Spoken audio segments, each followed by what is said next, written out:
Le ministre des Affaires étrangères, Jean-Noël Barrot, est en train de s'exprimer sur la situation au Proche-Orient et une solution à deux États. Comme une atteinte flagrante à notre humanité, aux principes du droit international auxquels nous sommes viscéralement attachés. Nous avons donc voulu, en réunissant la communauté internationale, tracer un horizon politique nécessaire à la conclusion d'un accord de cessez-le-feu, aujourd'hui en discussion sous l'égide des Nations Unies, de l'Égypte et du Qatar. Notre objectif premier était de délivrer un message clair. La paix est possible. Nous voulons construire une alternative à l'état de guerre permanent dans la région, et cette alternative doit passer par la solution à deux États, Israël et Palestine, vivant en paix et en sécurité. C'est la position historique de la France et c'est la seule voie possible. La dynamique que nous avons créée a d'ores et déjà suscité des engagements historiques, à commencer par celle du président de l'autorité palestinienne Mahmoud Abbas.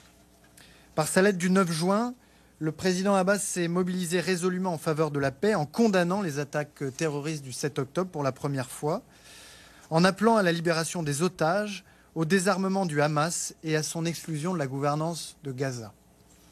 Il s'est engagé à la lutte contre les discours de haine et de radicalisation, à la rénovation de la gouvernance de l'autorité palestinienne à travers l'organisation d'élections présidentielles et législatives en 2026.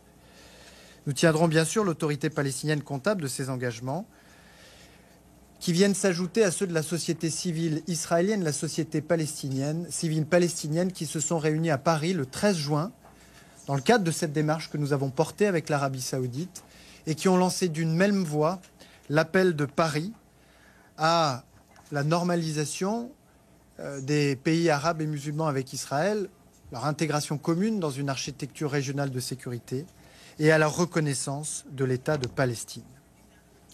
C'est à la lumière de ces engagements déjà pris que le président de la République, à travers une lettre remise le 24 juillet par le consul général de France au président de l'autorité palestinienne Mahmoud Abbas, s'est engagé à reconnaître l'État de Palestine à l'occasion de la prochaine Assemblée générale des Nations unies en septembre prochain. Par cette décision, la France réaffirme le droit du peuple palestinien à l'autodétermination face aux faits accomplis sur le terrain, à la catastrophe humanitaire qui plonge tout un peuple dans la détresse et le menace d'effacement. Elle donne raison à ceux qui, en Palestine comme en Israël, sont des acteurs de paix, ont toujours rejeté le terrorisme et ont toujours rejeté la violence.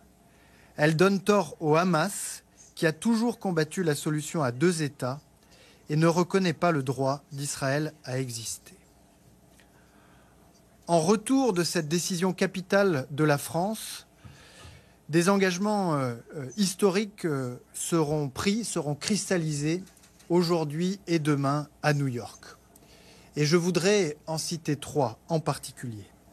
De la part des pays représentés lors de cette conférence qui adopteront une vision commune de l'après-guerre à Gaza, fondée sur une mission internationale de stabilisation. De la part, deuxièmement, de l'Arabie saoudite et des pays arabes et musulmans qui, pour la première fois, vont condamner le terrorisme, les actes terroristes du 7 octobre, appeler au désarmement du Hamas, exprimer leur aspiration, le moment venu, à des relations normalisées avec Israël et à une intégration régionale sur le modèle de l'ASEAN ou de l'OSCE.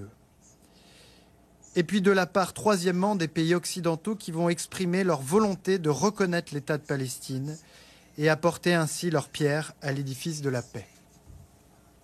Cette conférence est donc une étape décisive.